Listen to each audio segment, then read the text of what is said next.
Hello everybody and welcome. In this video I will show you how to add your headphone Soundcore A25i to the application.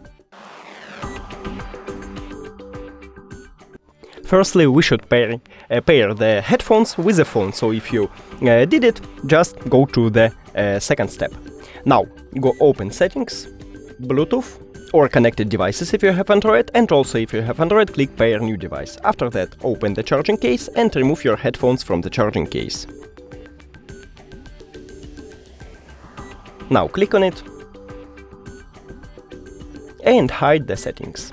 Open the application, click Add Device, Headphones, and now click on your headphones. And we did it! Thank you for watching this video. If you found it helpful, please consider subscribing to the channel and leave the like on the video. It's really important to us. See you later!